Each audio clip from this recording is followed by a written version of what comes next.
नमस्कार। आज हम एक ऐसी कहानी में उतर रहे हैं जो सच कहूं तो किसी फिल्मी पटकथा से कम नहीं लगती, लेकिन ये पूरी तरह हकीकत है। ये कहानी है अर्जुन की, एक ऐसा नाम जो शायद आज दुनिया जानती है, लेकिन जिसकी शुरुआत हुई बिहार के एक छोटे से कस्बे मधुबनी से, और वो वहां से निकलकर दुनिया के सबसे अमीर इंसान बने। हमारे पास उनकी इस यात्रा का एक काफी विस्तृत ब्यौरा है, जिसका शीर्षक है अर्जुन की असाधारण यात्रा, गरीबी से समृद्धि तक। और देखिए, हमारा इरादा यहाँ सिर्फ एक और सक्सेस स्टोरी सुना देना नहीं है, वो तो बहुत मिल जाएंगी। हम यहाँ कोशिश करेंगे उन खास मोड़ों को समझने की, उन संघर्षों की तह तक जाने की, और सबसे बढ़कर उस सोच को, उस माइंडसेट को पकड़ने की जिसने अर्जुन को मधुबनी की गलियों से दुनिया के बिजनेस के शिखर तक पहुंचा दिया। आखिर ऐसा क्या अलग था उनमें? कोई खास तरीका, कोई अनोखा नजरिया? चलिए, इस दस्तावेज के पन्नों को पलटते हैं और इस असाधारण सफर के हर पहलू को समझने की कोशिश करते हैं। हाँ, बिल्कुल। और ये समझना बहुत दिलचस्प होगा कि ये सिर्फ एक व्यक्ति की जीत की कहानी नहीं है, उससे कहीं ज्यादा है ये कहानी है मतलब एंटरप्रेन्योरशिप के जज्बे की, मुश्किलों में भी टिके रहने की, जिसे हम दृढ़ संकल्प कहते हैं, और शायद सबसे जरूरी बात, समाज पर एक पॉजिटिव असर डालने की। हम इसमें देखेंगे कि कैसे उनके जीवन के वो शुरुआती अभाव थे, वो जो गहरी गरीबी थी, उसने असल में उनकी महत्वाकांक्षा को कम नहीं किया, बल्कि उसे और तेज धार दे दी। कैसे उन्होंने हर चुनौती को एक अवसर की तरह देखा।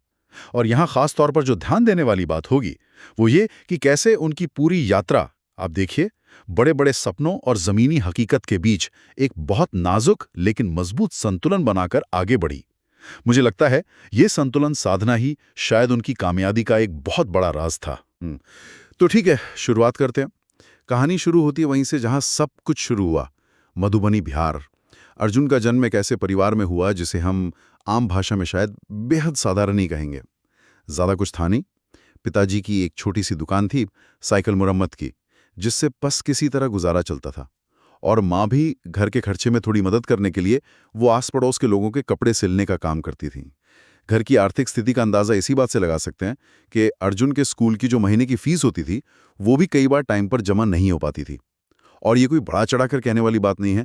जिक्र आता है कि कई रातें ऐसी गुजरी जब घर में बिजली का बिल भरने तक के पैसे नहीं होते थे, और अर्जुन को वो मिट्टी का तेल वाला दिया होता ना, उसकी हिलती डुलती पीली सी रोशनी में बैठकर अपनी पढ़ाई पूरी करनी पड़ती थी। सोचिए, मतलब चारों तरफ अभाव ही अभाव। लेकिन कहते हैं ना कि कभी-कभी यही अभाव इंसान को सबसे मजबूत बना देता है। शायद उन मुश्किलों ने ही उनके अंदर कुछ कर गुजरने की वो चिंगारी जलाई रखी। हाँ, और बचपन से ही ना उनकी सोच थोड़ी अलग थी। मतलब वो टिपिकल बच्चे जैसे नहीं थे। इस दस्तावेज में एक बड़ी दिलचस्प घटना का जिक्र मिलता है। जब वो मुश्किल से कोई 12 साल के रहे होंगे, स्कूल के बाद अक्सर अपने पिता की दुकान पर जाते थे, उनका हाथ बटाने। अब उस उम्र में बाकी बच्चे शायद गली में खेल कूद रहे होते थे, पर अर्जुन का दिमाग वो कहीं और ही चलता था। वो दुकान पर आने जाने वाली साइकिलों को, उनके अलग अलग पुर्जों को बड़े ध्यान से देखते रहते थे। और फिर एक दिन उन्होंने हिम्मत करके अपने पिता से पूछ ही लिया, पापा, हम हमेशा दूसरों की बनाई साइकिलों की मरम्मत ही क्यों करते रहते हैं? हम अपनी खुद की साइकिलें बनाकर क्यों नहीं बेच सकते? ये सवाल पूछना मतलब जो चल रहा है उस पर सवाल उठाना, जिसे अंग्रेजी में कहते हैं क्वेश्चनिंग द स्टेटस को, ये उनकी रगों में शायद बचपन से ही था। वो सिर्फ परिस्थितियों को चुपचाप स्वीकार नहीं कर रहे थे, वो उनमें बदलाव की संभावना देख रहे थे। और उनके पिता का जवाब, बेटा सपने हमारी जेब से बड़े हैं, वो समय की सामाजिक और आर्थिक सच्चाई का एक कड़वा लेकिन बहुत ईमानदार बयान था। वो शायद अपने बेटे को रियलिटी चेक दे रहे थे। लेकिन अर्जुन के लिए ये जवाब, कह सकते हैं, एक फुल स्टॉप नहीं बना। उन्होंने इस बात को पत्थर की लकीर नहीं माना कि भाई जेब छोटी है तो सपने भी छोटे ही देखने पड़ेंगे। नहीं, यहीं से वो असाधारण सोच पनपनी शुरू हुई, जिसने उन्हें आम से खास बनाया।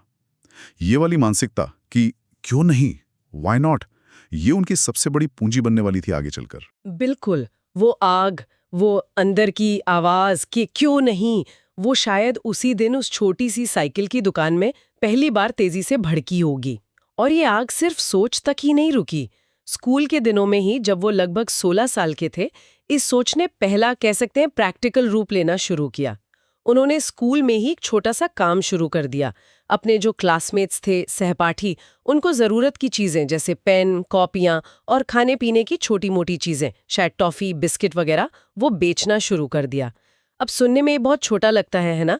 पर ये उनका पहला इंडिपेंडेंट बिजनेस का कदम था। और इससे उनकी पहली कमाई हुई 500 रुपए। उस समय एक स्टूडेंट के लिए मधुबनी जैसे कस्बे में 500 रुपए मायने रखते थे। लेकिन दिलचस्प बात ये नहीं कि उन्होंने पैसे कमाए, दिलचस्प ये है कि उन्होंने उस पैसे का किया क्या। उन्होंने उससे दोस्तों के साथ पार्टी नहीं की या कोई महंगा शौक पूरा नहीं किया। नहीं, उन्होंने समझदारी दिखाई और एक पुराना सेकेंड हैंड मोबाइल फोन खरीदा। और उससे भी ज्यादा कमाल की बात ये कि उन्होंने इस फोन का इस्तेमाल सिर्फ गपशप या गाने सुनने के लिए नहीं किया। पता चलता है कि उन्होंने इस फोन और शायद उस समय मिलने वाले सस्ते इंटरनेट पैक का इस्तेमाल किया दुनिया के बड़े और कामयाब उद्यमियों की कहानियां पढ़ने के लिए। उन्होंने धीरूभाई अंबानी के संघर्ष के बारे में पढ़ा, स्टीव जॉब्स के जुनून के बारे में, एलन मस्क की सूझ के बारे में, और उन्हें एक पैटर्न नजर आया। उन्होंने पाया कि इनमें से कई लोग बहुत साधारण बैकग्राउंड से आए थे, लेकिन उन सब में एक बात कॉमन थी: बड़े सपने देखने की हिम्मत और उन सपनों के लिए सब कुछ दांव पर लगा देने का जज्बा। जो सीखने की तीव्र इच्छा है ना, और जो भी सीमित संसाधन आपके पास हों, उनका मैक्सिमम और क्रिएटिव इस्तेमाल करने की क्षमता, ये अर्जुन की एक बहुत बड़ी खूबी बन के उभरी शुरू से ही। वो सेकंड हैंड फोन उनके लिए सिर्फ बातचीत का एक डिवाइस नहीं था, वो उनके लिए दुनिया भर की जानकारी और प्रेरणा हासिल करने का एक दरवाजा बन गया था। इंटरनेट ने उनके विचारों को, उनकी सोच को पंख लगा दिए। उन्होंने सिर्फ सफलता की कहानियां पढ़कर इंस्पायर नहीं हुए, बल्कि उन्होंने उन कहानियों के पीछे के पैटर्न को समझने की कोशिश की। वो समझने लगे कि अच्छा, ये सफल लोग कैसे सोचते हैं, क्या करते हैं, क्या स्ट्रैटेजी अपनाते हैं। वो ये समझने लगे कि सफलता कोई जादू नहीं है, बल्कि उसके पीछे एक सोच है, एक योजना है, कड़ी मेहनत है और सही समय पर सही फैसले लेने की क्षमता है। ये सिर्फ प्रेरणा लेना नहीं था, ये असल में सफलता के कोड को डिकोड करने की कोशिश थी, बहुत छोटी उम्र से ही। फिर स्कूल की पढ़ाई पूरी हुई। अर्जुन ने पास के ही एक शहर में एक साधारण से कॉलेज में दाखिला ले लिया। अब कॉलेज का माहौल तो अक्सर थोड़ा अलग होता है, पढ़ाई भी होती है लेकिन साथ साथ घूमना फिरना, मौज मस्ती, वो सब भी चलता है। लेकिन अर्जुन का रास्ता यहाँ भी थोड़ा अलग ही रहा। कॉलेज की क्लासों के बाद वो अपना समय बर्बाद नहीं करते थे, बल्कि उन्होंने एक कंप्यूटर की दुकान पर पार्ट टाइम नौकरी करनी शुरू कर दी। और ये नौकरी भी सिर्फ थोड़े पैसे कमाने के लिए नहीं थी। यहाँ उनका मकसद था सीखना।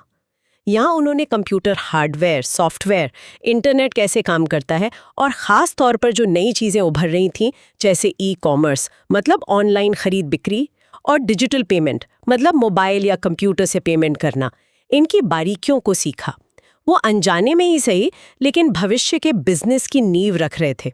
और इसी दौरान जब वो कंप्यूटर दुकान पर काम कर रहे थे और अपने गांव मधुबनी और आसपास के इलाकों में आते जाते थे, तो उन्होंने एक बहुत बड़ी और गंभीर समस्या को बहुत करीब से देखा और महसूस किया। उन्होंने देखा कि उनके इलाके के जो किसान हैं, जो बेचारे दिन रात मेहनत करके अनाज, फल, सब्जियां उगाते हैं, उन्हें अपनी उपज बेचने के लिए 30-40 किलोमीटर दूर शहर के बाजार जाना पड़ता था। ये यात्रा ही अपने आप में खर्चीली और थका देने वाली थी। लेकिन उनकी मुश्किलें यहीं ख़त्म नहीं होती थीं। शहर की मंडियों में जो बिचौलिए बैठे होते थे, मिडिलमैन, वो उनका जमकर शोषण करते थे। उन्हें उनकी उपज का सही दाम कभी नहीं मिलता था। अक्सर औने पौने दाम पर बेचने को मजबूर होना पड़ता था। नतीजा क्या होता था? किसान की सारी मेहनत बेकार, आमदनी बहुत ही कम। ये उनकी कहानी का एक बहुत ही अहम मोड़ था, एक टर्निंग पॉइंट कह सकते हैं इसे। यहाँ दो चीजें एक साथ हुई। एक तरफ उन्होंने कंप्यूटर की दुकान से तकनीकी ज्ञान हासिल किया था, इंटरनेट, मोबाइल ऐप, ई-कॉमर्स वगैरह, और दूसरी तरफ उन्होंने अपनी आंखों से अपने ही समुदाय की बहुत बड़ी, बहुत जमीनी समस्या देखी थी। अर्जुन ने इन दोनों को जोड़ दिया। ये सिर्फ ये नहीं था कि चलो एक और ऐप बनाते हैं, नहीं, ये एक गहरी सामाजिक और आर्थिक समस्या को देखकर पैदा हुई सहानुभूति थी और उसे हल करने की इच्छा थी। यहीं से उनके भविष्य के बिजनेस मॉडल का जो मूल सिद्धांत है वो निकला कि टेक्नोलॉजी का इस्तेमाल आम लोगों की वास्तविक समस्याओं को सुलझाने के लिए करना है। उनका लक्ष्य सिर्फ एक कंपनी खड़ा करना नहीं था, बल्कि एक ऐसा सिस्टम बनाना था जो किसानों की जिंदगी में सच में कोई पॉजिटिव बदलाव ला सके। ये टेक्नोलॉजी को मुनाफे के साथ साथ मकसद से जोड़ने का एक बहुत शुरुआती लेकिन मजबूत प्रयास था। हाँ, अब उनके पास एक आइडिया तो था, एक मजबूत इरादा भी था, लेकिन जैसा कि अक्सर होता है नई शुरुआत में, पैसा बिल्कुल नहीं था। पिताजी की दुकान से इतनी बचत कहाँ होती थी कि वो कोई बड़ा निवेश कर सके। तो उन्होंने क्या किया? उन्होंने कॉलेज के अपने कुछ ऐसे दोस्तों से बात की जिन्हें कंप्यूटर और कोडिंग वगैरह में थोड़ी दिलचस्पी थी, थोड़ी समझ थी। उन्हें अपना आइडिया समझाया, उन्हें इस मिशन में शामिल होने के लिए राजी किया। पैसे की कमी थी तो महंगे सॉफ्टवेयर या डेवलपर हायर करने का तो सवाल ही नहीं था। उन्होंने क्या किया, इंटरनेट पर जो मुफ्त में उपलब्ध होते हैं ना ओपन सोर्स कोडिंग टूल, उनका इस्तेमाल किया। रात रात भर जागकर खुद सीखते हुए सिखाते हुए उन्होंने एक बहुत ही बेसिक सा, साधारण सा दिखने वाला मोबाइल ऐप तैयार किया। इस ऐप का काम बहुत सीधा सा था, किसानों को अपनी उपज की जानकारी डालने की सुविधा देना और शहर के खरीदारों जैसे रेस्टोरेंट वाले या छोटे दुकानदार उनको सीधे किसानों से संपर्क करने का एक मंच देना। मकसद साफ था, बिचौलियों को रास्ते से हटाना। लेकिन देखिए, कोई भी नया विचार, खासकर वो जो सालों से चली आ रही किसी व्यवस्था को चुनौती देता हो, उसे लोग आसानी से कहाँ स्वीकार करते हैं। शुरुआत बहुत बहुत मुश्किल थी। किसानों को समझाना ही अपने आप में एक पहाड़ जैसा काम था। बहुतों ने तो भरोसा ही नहीं किया। कुछ को लगा कि ये शहर के पढ़े लिखे लड़कों का कोई नया तरीका है ठगने का। गांव के कई लोग तो उनका मजाक उड़ाते थे। दस्तावेज में कुछ उदाहरण भी हैं, जैसे लोग कहते थे, अरे देखो ये लड़का कहता है फोन पर आलू प्याज बिकेगा, हा, लगता है शहर जाकर दिमाग खराब हो गया इसका। सोचिए जरा, उस समय जब स्मार्टफोन भी बहुत कम लोगों के पास थे, ये विचार कितना अजीब और अविश्वसनीय लगता होगा। हाँ, यहाँ हमें साफ तौर पर दो बड़ी बाधाएं दिखती हैं। पहली, विश्वास की कमी, जिसे हम ट्रस्ट डेफिसिट कहते हैं। किसान जो पहले ही बिचौलियों से धोखा खा चुके थे, वो किसी नई अनदेखी टेक्नोलॉजी पर कैसे भरोसा करते, क्यों करते? और दूसरी बाधा थी पारंपरिक सोच का प्रतिरोध, रेजिस्टेंस टू चेंज। लोग सदियों से मंडी में जाकर फसल बेचते आए थे। ये ऐप वैप का चक्कर उनकी समझ से ही बाहर था। किसी भी नई टेक्नोलॉजी या नए बिजनेस मॉडल को जमीनी स्तर पर अपनाने में ये दोनों बाधाएं हमेशा सामने आती हैं। लोगों को अपने पुराने आजमाए हुए तरीकों को छोड़ने में हिचक होती है, भले ही नया तरीका उनके लिए ज्यादा फायदेमंद क्यों ना हो। बिल्कुल। लेकिन अर्जुन और उनके दोस्त हताश नहीं हुए। मजाक और शुरुआती नाकामयाबी उन्हें रोक नहीं पाई। उनमें एक अजीब सी धुन सवार हो गई थी। पता चलता है कि लगभग 6 महीने तक वो रोज सुबह कॉलेज के बाद अपनी मोटरसाइकिलों पर निकलते और आसपास के गांवों में जाते। घर घर जाकर किसानों से मिलते, चौपालों पर बैठकर उन्हें समझाते। वो सिर्फ ऐप के फायदे नहीं गिनाते थे, नहीं, वो पहले किसानों की समस्याएं सुनते थे, उनकी शंकाओं का जवाब देते थे। उन्होंने किसानों को भरोसा दिलाया कि भई आपको कुछ खोना नहीं है, ये बिल्कुल मुफ्त है, बस एक बार आजमाकर तो देखो। जब कुछ किसानों ने हिचकिचाते हुए कोशिश की तो एक नई समस्या सामने आ गई। ठीक है, ऐप पर सौदा हो गया, पर उपज शहर तक पहुंचेगी कैसे? ऐप तो सामान नहीं ले जाएगा ना। हाँ, लॉजिस्टिक्स की प्रॉब्लम। एग्जैक्टली। अर्जुन ने इसका भी हल निकाला। उन्होंने शहर के एक ट्रांसपोर्टर से बात की, उसे जैसे तैसे भरोसे में लिया और शुरू में उधार पर एक पुराना ट्रक किराए पर लिया, ताकि किसानों की उपज सही समय पर खरीदारों तक पहुंच सके। मतलब वो सिर्फ ऐप नहीं बना रहे थे, वो पूरा सिस्टम बनाने की कोशिश कर रहे थे। धीरे धीरे जब उन शुरुआती किसानों ने देखा कि हाँ भाई, उन्हें सचमुच मंडी से बेहतर दाम मिल रहे हैं, पैसा सीधे उनके खाते में आ रहा है, तो बात फैलने लगी, माउथ पब्लिसिटी हुई, भरोसा जमने लगा। और उन्होंने अपने इस छोटे से प्रयास को, इस स्टार्टअप को एक नाम दिया, एग्रीलिंक। नाम में ही उसका मकसद छुपा था। एग्रीकल्चर यानी खेती को टेक्नोलॉजी के जरिए सीधे बाजार से लिंक करना, जोड़ना। ये हिस्सा उनकी कहानी का एक बहुत महत्वपूर्ण सबक है। ये उनकी लगन, उनकी जिसे कहते हैं परसिस्टेंस, उसको दिखाता है। उनकी ज़मीनी हकीकत से जुड़े रहने की क्षमता, मतलब ग्राउंडेड अप्रोच, वो दिखाता है। और सिर्फ एक प्रोडक्ट नहीं, बल्कि एक पूरा समाधान, एक पूरा इकोसिस्टम बनाने की सोच को दर्शाता है। उन्होंने सिर्फ एक ऐप बनाकर उसे प्ले स्टोर पर डाल दिया और इंतजार नहीं किया कि चमत्कार हो जाएगा। नहीं, उन्होंने ग्राहकों को यानी किसानों को एजुकेट किया, उनकी समस्याओं यानी लॉजिस्टिक्स का समाधान किया, और सबसे ज़रूरी, उनके बीच विश्वास बनाया, ट्रस्ट बिल्डिंग की। ये तीनों चीज़ें, एजुकेशन, सोल्यूशन और ट्रस्ट, किसी भी नए बिजनेस को सफल बनाने के लिए, खासकर भारत जैसे बाजार में, बेहद ज़रूरी हैं। टेक्नोलॉजी अपनी जगह है, लेकिन उसे इंसानी ज़रूरत और भरोसे से जोड़ना ही पड़ता है। और उनकी ये मेहनत रंग लाने लगी। देखते ही देखते जब अर्जुन महज 21 साल के थे, उनका ये प्लेटफॉर्म जो कुछ दोस्तों ने मिलकर कॉलेज के दिनों में शुरू किया था, वो बिहार और पड़ोसी राज्य झारखंड के हजारों किसानों तक पहुंच गया। छोटे किसानों के लिए तो ये एक वरदान जैसा साबित हो रहा था। उनकी आमदनी सच में बढ़ने लगी थी। और जाहिर है, जब कोई चीज जमीनी स्तर पर इतनी सफल होती है तो बड़े निवेशकों की, इन्वेस्टर्स की नजर उस पर पड़ती ही है। कुछ एंजल इन्वेस्टर्स और छोटी वेंचर कैपिटल फर्म्स ने एग्रीलिंक में शुरुआती दिलचस्पी दिखाई, लेकिन जैसे जैसे कंपनी का आकार बढ़ा, किसानों और खरीदारों की संख्या लाखों में पहुंची, तो नई और ज्यादा बड़ी, ज्यादा कॉम्प्लेक्स समस्याएं भी खड़ी होने लगी।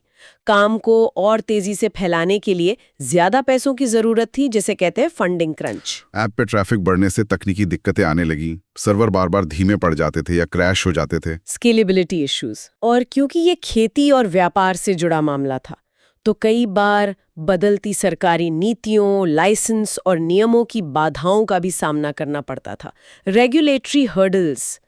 दस्तावेज में इस बात का जिक्र है कि कई बार हालात इतने मुश्किल हो जाते थे, फंडिंग मिलने में देरी होती थी या कोई बड़ा टेक्निकल फेलियर हो जाता था, कि अर्जुन और उनकी टीम को लगता था कि शायद अब बस इससे आगे नहीं बढ़ पाएंगे। उन्हें लगता था कि शायद पिताजी सही कहते थे, सपने वाकई जेब से बड़े हो गए हैं। ऐसे निराशा के पल आते थे जब सब कुछ छोड़कर वापस मधुबनी लौट जाने का ख्याल मन में आता था। लेकिन फिर, जैसा उन्होंने बाद में कई इंटरव्यू में बताया, उन्हें अपने पिता के वो शब्द याद आते थे, बेटा, जेब छोटी हो सकती है पर सपने हमेशा बड़े होने चाहिए। ये शब्द उन्हें हार मानने से रोकते थे, उन्हें फिर से खड़े होकर लड़ने की हिम्मत देते थे। ये स्टार्टअप की दुनिया का कड़वा सच है। बाहर से हमें सिर्फ कामयाबी की चमक दिखती है, अरे वाह इतनी फंडिंग मिल गई, बिजनेस इतना तेजी से बढ़ रहा है। लेकिन पर्दे के पीछे ऐसे अनगिनत पल होते हैं जब फाउंडर्स को लगता है कि सब कुछ खत्म होने वाला है। इसे वैली ऑफ डेथ भी कहते हैं कई बार, जहां बहुत सारे स्टार्टअप दम तोड़ देते हैं। अर्जुन का अपने मूल प्रेरणा स्रोत यानी पिता के शब्द और किसानों की मदद करने का वो पहला मकसद, उससे जुड़े रहना और मुश्किल समय में उसे याद करना, ये उनकी मानसिक दृढ़ता, उनकी मेंटल रेजिलियंस को दिखाता है, उनकी भावनात्मक स्थिरता, इमोशनल एंकरिंग को दिखाता है। ये बताता है कि उनका मिशन सिर्फ पैसा कमाना नहीं था, बल्कि एक बड़ा लक्ष्य हासिल करना था, और शायद यही लक्ष्य उन्हें उन मुश्किल पलों में टूटने से बचाता रहा। और फिर उनकी इसी दृढ़ता और लगन का नतीजा सामने आया। एक ऐसा मोड़ आया जिसने एग्रीलिंक को अर्जुन की किस्मत हमेशा के लिए बदल दे। जब अर्जुन 24 साल के थे, उनकी मेहनत पर, उनके विजन पर दुनिया की नजर पड़ी। एक बहुत बड़ी ग्लोबल वेंचर कैपिटल फर्म, मतलब ऐसी अंतर्राष्ट्रीय कंपनी जो दुनिया भर में तेजी से बढ़ने की संभावना वाले नए स्टार्टअप्स में करोड़ों अरबों का निवेश करती है, उन्होंने एग्रीलिंक की क्षमता को पहचाना और उन्होंने एग्रीलिंक में $10 मिलियन का भारी भरकम निवेश करने का फैसला किया। सोचिए, $10 मिलियन। भारतीय रुपयों में ये उस समय सैकड़ों करोड़ की रकम थी।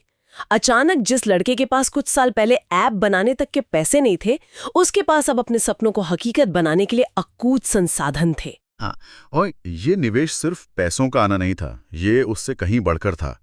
ये अर्जुन के बिजनेस मॉडल पर, उनकी सोच पर, उनकी टीम पर और उनकी भविष्य की संभावनाओं पर दुनिया के बड़े निवेशकों का एक तरह से भरोसे का ठप्पा था। एक ग्लोबल वैलिडेशन मिल गया था उन्हें। इस तरह की वेंचर कैपिटल फंडिंग मिलने के कई और फायदे भी होते हैं। सिर्फ पैसा ही नहीं आता, उनके साथ अनुभवी सलाहकार आते हैं, मेंटर्स आते हैं, इंडस्ट्री के बड़े नामों से आपका नेटवर्क बनता है, कंपनी को प्रोफेशनल तरीके से चलाने के लिए स्ट्रैटेजिक गाइडेंस मिलता है। इसने अर्जुन को न सिर्फ भारत में तेजी से विस्तार करने के लिए जरूरी कैपिटल दिया, बल्कि उन्हें एक बेहतरीन मैनेजमेंट टीम बनाने में, टेक्नोलॉजी को अपग्रेड करने में, जैसे सर्वर क्षमता को कई गुना बढ़ाना, डेटा एनालिटिक्स का इस्तेमाल करके किसानों को बेहतर मांग का पूर्वानुमान देना और यहां तक कि अंतर्राष्ट्रीय बाजारों के दरवाजे खोलने में भी जबरदस्त मदद की। ये एग्रीलिंक के लिए एक रॉकेट फ्यूल जैसा था। और अर्जुन ने इस सुनहरे मौके का पूरा फायदा उठाया, वो भी बहुत समझदारी के साथ। उन्होंने इस फंड का इस्तेमाल करके सिर्फ ऑफिस बड़े करने या महंगे विज्ञापन पर खर्च नहीं किया, नहीं, बल्कि टेक्नोलॉजी को और बेहतर बनाने पर फोकस किया, लॉजिस्टिक नेटवर्क को मजबूत करने पर और भारत के लगभग हर राज्य में एग्रीलिंक का नेटवर्क फैलाने में इस्तेमाल किया।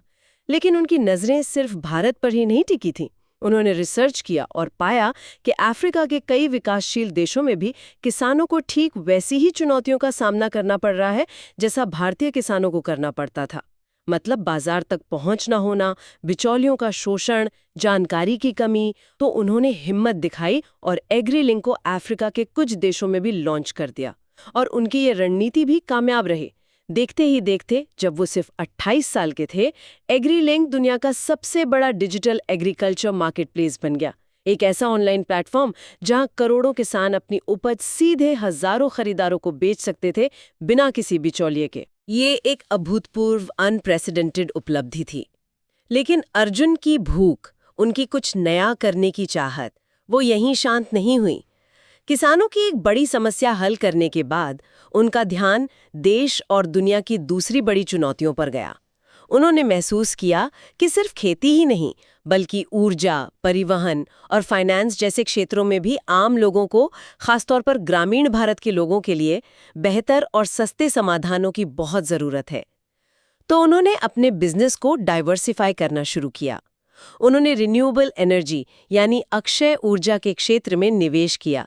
खास तौर पर ग्रामीण इलाकों में छोटे सोलर पावर प्लांट लगाने पर फोकस किया, ताकि गांव को 24 घंटे सस्ती और साफ बिजली मिल सके। फिर उन्होंने सस्ते इलेक्ट्रिक वाहन बनाने वाली कंपनी शुरू की, जिसका लक्ष्य था छोटे किसानों और व्यापारियों के लिए कम लागत वाले इलेक्ट्रिक स्कूटर और लोडिंग रिक्शा बनाना, ताकि उनका ट्रांसपोर्टेशन का खर्च कम हो और पर्यावरण को भी नुकसान न पहुंचे। इसके साथ ही उन्होंने ग्रामीण भारत की ज़रूरतों को ध्यान में रखते हुए फिनटेक यानी फाइनेंशियल टेक्नोलॉजी समाधान भी विकसित किए, जैसे किसानों को आसानी से फसल लोन दिलाने वाला ऐप, छोटे दुकानदारों के लिए सरल डिजिटल पेमेंट सिस्टम और मौसम या बाजार के उतार चढ़ाव से बचाने वाली सस्ती बीमा योजनाएं। यहाँ हमें उनके बिजनेस बढ़ाने का एक बहुत स्पष्ट और सुसंगत पैटर्न दिखाई देता है। एक कंसिस्टेंट पैटर्न है। उनका हर नया कदम, हर नया बिजनेस वेंचर किसी ना किसी बड़ी वास्तविक दुनिया की समस्या को, रियल वर्ल्ड प्रॉब्लम को हल करने पर केंद्रित था। खासकर उन समस्याओं पर जो समाज के एक बड़े, अक्सर नजरअंदाज किए गए वर्ग को प्रभावित करती थी। ये सिर्फ मुनाफा बढ़ाने के लिए अलग अलग सेक्टर में हाथ आजमाना नहीं था। ये एक गहरी सोच थी, एक मिशन ड्रिवन अप्रोच था।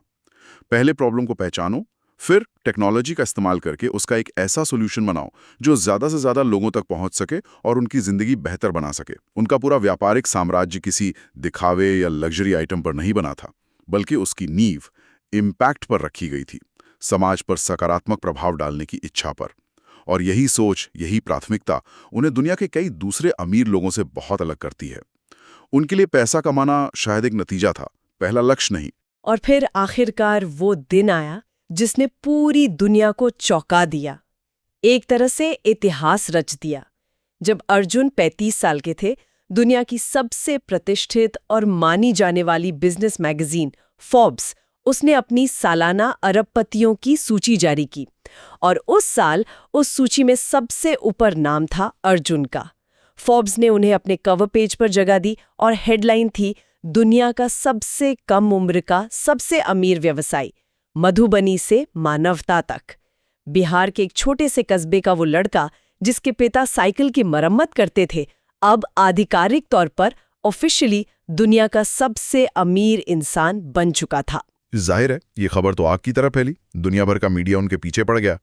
हर कोई उनकी कहानी जानना चाहता था, उनकी सफलता का राज पूछना चाहता था। एक प्रेस कॉन्फ्रेंस हुई, उसमें एक रिपोर्टर ने उनसे पूछा, मिस्टर अर्जुन, बिहार के एक अनजान से कस्बे से निकलकर आज आप ग्लोबल बिजनेस की दुनिया पर राज कर रहे हैं, ये सफर कैसा लगता है? आज आप कैसा महसूस कर रहे हैं? उनका जवाब बहुत सादा था, लेकिन बेहद गहरा और दिल को छू लेने वाला। इस दस्तावेज के अनुसार उन्होंने मुस्कुराते हुए कहा, जब मैं छोटा था तो दुनिया ने, मेरे हालात ने शायद मुझसे ये कहा था कि मैं इतने छोटे कस्बे से हूँ, इतना गरीब हूँ कि मुझे बड़े सपने देखने का हक भी नहीं है। लेकिन आज मैं दुनिया से कहना चाहता हूँ, छोटे कस्बे शायद छोटी जेबें देते हैं, पर वो छोटे सपने नहीं बनाते। छोटे कस्बे और मुश्किलें वो इंसान को मजबूत दिल देते हैं, और वही मजबूत दिल, वही इरादा, वही मेरी असली दौलत है। क्या बात है! ये जवाब सिर्फ एक बयान नहीं है, ये उनके पूरे जीवन का दर्शन है। उनके वैल्यूज, उनकी अपनी जड़ों से उनका जो गहरा जुड़ाव है, उसका प्रतिबिंब है। उन्होंने अपनी पृष्ठभूमि को, अपनी गरीबी को कभी शर्मिंदगी या बोझ की तरह नहीं देखा, बल्कि उसे अपनी प्रेरणा, अपनी सबसे बड़ी ताकत बना लिया। ये विचार कि प्रतिकूल परिस्थितियां, एडवर्सिटी, इंसान के कैरेक्टर को बनाती हैं, उसे ज्यादा सहनशील और मजबूत बनाती हैं, ये उनकी पूरी कहानी में बार बार उभर कर आता है। उन्होंने सफलता को सिर्फ बैंक खाते में जमा रकम से नहीं मापा। नहीं, उन्होंने उसे आंतरिक शक्ति, इनर स्ट्रेंथ, अपने सिद्धांतों पर टिके रहने, इंटेग्रिटी और अपने मूल मकसद को कभी न भूलने के रूप में परिभाषित किया। ये दौलत की एक ऐसी परिभाषा थी जो सिर्फ पैसों से कहीं कहीं आगे जाती थी। और उनकी ये कहानी और खासकर उनका ये नजरिया, ये दुनिया भर में लाखों करोड़ों लोगों के लिए, खासकर उन युवाओं के लिए जो मुश्किल हालात से जूझ रहे हैं, उनके लिए एक जबरदस्त प्रेरणा, एक इंस्पिरेशन बन गई। देखते ही देखते दुनिया की बड़ी बड़ी यूनिवर्सिटीज़ है ना, जैसे हार्वर्ड, स्टैनफोर्ड, उनमें एग्रीलिंक की सफलता और अर्जुन के बिजनेस मॉडल पर केस स्टडीज पढ़ाई जाने लगी। कई देशों की सरकारें जो अपने यहाँ कृषि संकट या ग्रामीण विकास की चुनौतियों से जूझ रही थीं, उन्होंने अर्जुन और उनकी टीम के साथ पार्टनरशिप करनी शुरू कर दी। उनसे सीखने की कोशिश की कि कैसे टेक्नोलॉजी का इस्तेमाल करके ज़मीनी स्तर पर बदलाव लाया जा सकता है। वो सिर्फ एक सफल बिजनेसमैन नहीं रहे थे, अब वो एक ग्लोबल थॉट लीडर बन गए थे, एक प्रेरणा स्रोत बन गए थे। अब यहाँ एक सवाल उठता है, जिसके पास इतनी दौलत हो, जिसकी संपत्ति दुनिया के कई छोटे देशों की जीडीपी से भी ज्यादा हो, वो कैसी जिंदगी जीता होगा? आम कल्पना तो यही होती, आलीशान महल होंगे, दर्जनों लग्जरी गाड़ियां होंगी, प्राइवेट जेट होगा, दुनिया भर में द्वीप खरीदे होंगे, है ना? लेकिन अर्जुन की कहानी यहाँ भी एक अलग ही मोड़ लेती है। दस्तावेज जोर देकर कहता है कि अरबों खरबों की संपत्ति होने के बावजूद उन्होंने बेहद सादा और सामान्य जीवन जिया। वो आज भी मधुबनी वाले में पुराने घर में अक्सर जाते थे। उनके पहनावे, उनके रहन सहन में कोई बहुत बड़ा बदलाव नहीं आया। और इससे भी महत्वपूर्ण बात ये कि उन्होंने अपनी कमाई का एक बहुत बड़ा हिस्सा, लगभग अपनी आधी से ज्यादा दौलत, समाज को वापस देने का फैसला किया। उन्होंने एक बड़ा फाउंडेशन बनाया और उसके जरिए पूरे भारत में, खासकर उन छोटे कस्बों और गांवों में जहां शिक्षा और स्वास्थ्य की सुविधाएं बहुत कम थीं, वहां आधुनिक स्कूल बनवाए, अच्छे अस्पताल खोले और युवाओं को रोजगार के लायक बनाने के लिए बड़े पैमाने पर स्किल ट्रेनिंग सेंटर्स, मतलब कौशल विकास केंद्र स्थापित किए। एक इंटरव्यू में जब उनसे पूछा गया कि भाई आप इतनी मेहनत से कमाई हुई दौलत को इस तरह क्यों लुटा रहे हैं, तो उनका जवाब फिर से उनकी गहरी सोच और उनके जीवन के मकसद को दिखाता था। उन्होंने कहा, देखिए, पैसा कभी भी अपने आप में मंजिल नहीं हो सकता। ये तो सिर्फ एक साधन है, एक टूल है, जिसका इस्तेमाल आप अच्छा करने के लिए भी कर सकते हैं और बुरा करने के लिए भी। मेरे लिए असली सफलता वो नहीं है कि मेरे बैंक खाते में कितने जीरो हैं। असली सफलता उस दिन होगी जब आज जो बच्चा किसी दूर दराज के गांव में शायद मिट्टी के तेल के दिए की रोशनी में पढ़ रहा है, वो कल बड़े होकर ना सिर्फ डॉक्टर, इंजीनियर या साइंटिस्ट बनने का सपना देख सके, बल्कि उसके पास उस सपने को पूरा करने के लिए अवसर भी हो। अगर मेरी दौलत इसमें थोड़ी भी मदद कर सकती है तो ही वो सार्थक है। ये बात उनकी विरासत की, उनकी लेगेसी की कुंजी है।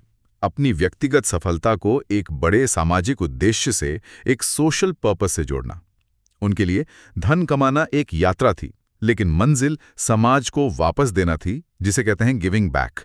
और दूसरों के लिए, खासकर उन लोगों के लिए जो शायद पीछे रह गए हैं, उनके लिए नए अवसर पैदा करना, क्रिएटिंग अपॉर्चुनिटीज, ये उनका अल्टीमेट गोल था। ये बिजनेस करने के तरीके पर भी एक नया दृष्टिकोण प्रस्तुत करता है, जिसे आजकल कॉन्शियस कैपिटलिज्म या जिम्मेदार पूंजीवाद कहा जाता है। ये इस विचार को बल देता है कि कंपनियां सिर्फ शेयर होल्डर्स के लिए मुनाफा कमाने के लिए नहीं हैं, बल्कि उनकी जिम्मेदारी समाज के प्रति, पर्यावरण के प्रति, अपने कर्मचारियों के प्रति भी है। अर्जुन ने इसे सिर्फ कहा नहीं, इसे जीकर दिखाया। कहानी के अंत में एक बहुत ही मार्मिक, बहुत इमोशनल घटना का जिक्र आता है। एक बार वो अपने गृह नगर मधुबनी गए थे। वहां उनके फाउंडेशन द्वारा बनाए गए एक बड़े और आधुनिक और पूरी तरह से मुफ्त स्कूल का उद्घाटन करने। मंच पर खड़े होकर सामने बैठे हजारों स्कूली बच्चों को देखकर उन्होंने जो कहा, वो शायद उनकी पूरी जिंदगी का सार था। उन्होंने कहा, प्यारे बच्चों, आज तुम्हें यहाँ इन नई डेस्क पर इस चमकती हुई बिल्डिंग में देखकर मुझे अपना बचपन याद आ रहा है। मैं भी कभी तुम्हारी ही तरह था, इसी कस्बे की गलियों में खेला हूँ, यहीं के स्कूल में पढ़ा हूँ। मैं जानता हूँ कि तुम में से बहुतों के घर में मुश्किलें होंगी, पैसे की कमी होगी, लेकिन एक बात हमेशा याद रखना, कभी भी अपनी पृष्ठभूमि को, अपनी गरीबी को अपना भविष्य तय मत करने देना। तुम्हारी किस्मत तुम्हारी गरीबी से नहीं लिखी जाएगी, वो तुम्हारी भूख से लिखी जाएगी। कुछ नया सीखने की भूख, कुछ बड़ा करने की भूख, कुछ बन जाने की भूख। अगर मैं जो एक साइकिल की दुकान से निकला था, आज यहाँ से दुनिया की सबसे अमीर लोगों की सूची तक का सफ़र तय कर सकता हूँ, तो यकीन मानो तुम में से हर एक बच्चा, हर एक बच्ची मुझसे भी आगे जा सकता है। कहते हैं जब उन्होंने अपनी बात खत्म की तो पूरा मैदान तालियों की गड़गड़ाहट से गूंज उठा। बच्चों की आंखों में एक नई चमक थी, एक नई उम्मीद थी। शायद दुनिया भर की दौलत, वो फोर्ब्स की लिस्ट, ये सब उस चमक के सामने फीके पड़ गए होंगे। शायद बच्चों की आंखों की वो उम्मीद ही अर्जुन की असली कमाई थी, उनकी सबसे बड़ी दौलत थी। ये वाकई कहानी का सबसे शक्तिशाली और भावनात्मक हिस्सा है। ये न सिर्फ हमें बड़े सपने देखने और मेहनत करने के लिए प्रेरित करता है, बल्कि ये भी बहुत खूबसूरती से याद दिलाता है कि सफलता का असली पैमाना सिर्फ हमारी व्यक्तिगत उपलब्धियों, पर्सनल अचीवमेंट्स में नहीं है, बल्कि इस बात में भी है कि हम अपने समाज के लिए क्या योगदान देते हैं, क्या सोशल कंट्रीब्यूशन करते हैं, हम दूसरों की जिंदगी में क्या सकारात्मक बदलाव ला पाते हैं। ये व्यक्तिगत महत्वाकांक्षा और सामाजिक जिम्मेदारी के बीच एक संतुलन साधने का आह्वान करता है, जो आज के समय में बहुत बहुत जरूरी है। तो अर्जुन की इस अविश्वसनीय लगने वाली लेकिन पूरी तरह सच्ची यात्रा से हमने क्या सीखा? ये जो स्रोत हमारे पास है वो कुछ मुख्य बातों को रेखांकित करता है, जिनका निचोड़ निकालें तो ये है। पहली बात, आप चाहे कहीं से भी शुरू करें, आपकी परिस्थितियां कितनी भी मुश्किल क्यों ना हो, बड़े सपने देखने का साहस कभी मत छोड़िए। दूसरी बात, सिर्फ पैसा कमाने के लिए बिजनेस मत करिए, बल्कि अपने आसपास की वास्तविक समस्याओं को पहचानिए और उन्हें हल करने पर ध्यान लगाइए। अगर आप वैल्यू क्रिएट करेंगे तो पैसा अपने आप आएगा। और तीसरी और शायद सबसे महत्वपूर्ण बात, बिना किसी बड़े उद्देश्य के, बिना किसी पर्पस के हासिल की गई सफलता अधूरी और खोखली होती है। सच्ची महानता सिर्फ लेने में नहीं, बल्कि समाज को वापस देने में है, दूसरों के जीवन को बेहतर बनाने में योगदान देने में है। आपने बिल्कुल सही सारांश प्रस्तुत किया है, और ये कहानी हमें बार बार ये भी याद दिलाती है कि अक्सर बड़ा नवाचार, बड़ा इनोवेशन वहीं से जन्म लेता है जहां समस्याएं सबसे ज्यादा होती हैं, जहां जरूरतें सबसे ज्यादा महसूस की जाती हैं। वो कहावत है ना, necessity is the mother of invention, जरूरत ही आविष्कार की जननी है। ये कहावत अर्जुन की कहानी में पूरी तरह सच साबित होती है। उनकी सफलता सिर्फ उनके तेज बिजनेस दिमाग का या उनकी तकनीकी समझ का या उनकी दिन रात की मेहनत का ही नतीजा नहीं थी, नहीं, बल्कि ये उनकी गहरी सहानुभूति, उनकी एम्पैथी यानी दूसरों के दर्द और जरूरत को समझने की क्षमता, उनके अटूट दृढ़ संकल्प, अनवेवरिंग डिटर्मिनेशन यानी मुश्किलों के सामने कभी हार न मानने वाली जिद, और एक बड़े उद्देश्य की भावना, सेंस ऑफ हायर पर्पस, यानी सिर्फ अपने लिए नहीं बल्कि समाज के लिए कुछ करने की चाहत, इन सब का मिला जुला परिणाम थी। ये मानवीय गुण उनकी व्यावसायिक रणनीति जितने ही महत्वपूर्ण थे, शायद उससे भी ज्यादा। वाकई ये कहानी सोचने के लिए बहुत कुछ देती है, अपने अंदर झांकने पर मजबूर करती है। हाँ, और शायद इस चर्चा के अंत में हम सबके लिए रुककर विचार करने लायक एक महत्वपूर्ण प्रश्न ये उभरता है कि आज की इस दुनिया में, जहां हमारे पास सूचना, तकनीक, संसाधन और अवसर शायद पहले की किसी भी पीढ़ी की तुलना में कहीं ज्यादा उपलब्ध हैं, हम अपनी व्यक्तिगत सफलता को, अपनी महत्वाकांक्षाओं को समाज की भलाई के साथ, सामूहिक उन्नति और सकारात्मक प्रभाव के साथ और बेहतर तरीके से कैसे जोड़ सकते हैं। अर्जुन की कहानी हमें एक रास्ता जरूर दिखाती है, एक प्रेरणा देती है, लेकिन हर व्यक्ति के लिए, चाहे वो छात्र हों, पेशेवर हों या उद्यमी, अपने अपने दायरे में अपनी अपनी क्षमताओं के अनुसार इस संतुलन को साधने का क्या मतलब हो सकता है। कैसे हम सिर्फ सफल ही नहीं बल्कि सार्थक जीवन भी जी सकते हैं। ये एक ऐसा सवाल है जिस पर हम सभी को शायद थोड़ा विचार करना चाहिए।